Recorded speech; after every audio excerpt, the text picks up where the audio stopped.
যদি আপনাদেরকে ক্লায়েন্ট বলে যে তোমাকে আমি আমার ওয়েবসাইটটা দিচ্ছি, তুমি হচ্ছে ওয়েবসাইটের আমার কিওয়ার্ডটা খুঁজে দাও এবং কিওয়ার্ডটা কত নাম্বার র্যাঙ্কে আছে তুমি সেটা সার্চ করে আমাকে বলে দাও, তো আমরা কি করব, তার ওয়েবসাইটটা ফার্স্টে নিয়ে নেব। তো সাপোজ এইটা হচ্ছে আমার ক্লায়েন্টের ওয়েবসাইট, আমি এটাকে কপি করে নিলাম। নেয়ার পর এনার মেইন টার্গেটেড কিওয়ার্ড কোনটা, মেইন টার্গেটেড কিওয়ার্ডটা আমরা এসইও, এই যে তারাভি ইন্টারনেট মার্কেটিং এজেন্সি, এইটা হচ্ছে ওনার টার্গেটেড কিওয়ার্ড। হ্যাঁ। আমরা এটা নিয়ে এইচটাপস আরেকটা ফ্রি টুলস আছে, সেই টুলসে যাব। তো এটাকে keyword rank checker, keyword rank checker, good. দেখেন এটা চলে আসছে, সবাই মিউট হয়ে যাবেন। কিওয়ার্ড র্যাঙ্ক চেকার এটাও কিন্তু সম্পূর্ণ ফ্রি। তো আপনি এখানে এসে কি করবে, ইন্টার কিওয়ার্ড, আপনি যে কিওয়ার্ডটা চুজ করলেন সেই কিওয়ার্ডটা এখান থেকে নিয়ে আসবেন, নিয়ে আসার পর এখানে ওয়েবসাইটের লিঙ্কটা দিয়ে দিবেন। তারপর এই ওয়েবসাইটটি ইউনাইটেড স্টেটের, এটা চেক র্যাঙ্কিং দেবেন।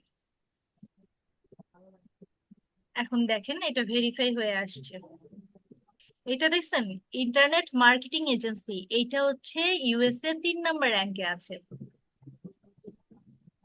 তাহলে এই ক্লায়েন্ট যদি এখন বলে যে আমার ওয়েবসাইটটা কয় নাম্বার র্যাঙ্কে আছে, তুমি বলো তো, আপনার জন্য কি খুব টাফ হবে বলা? আপনি কিন্তু সুন্দর মতো তখন বলে দিবেন যে আপনার এই কিওয়ার্ডের জন্য এই ওয়েবসাইটটা 3 নম্বর র্যাঙ্কে আছে। জি। এখন অনেক সময় কি হয়, ক্লায়েন্টের ওয়েবসাইট গুলো 100-র মধ্যেও খুঁজে পাওয়া যায় না, তখন আপনারা কি করবেন? ডাইরেক্ট বলবেন, হ্যাঁ মিয়া আপনার ইয়া তো ওয়েবসাইট আমি খুঁজেও পাচ্ছি না।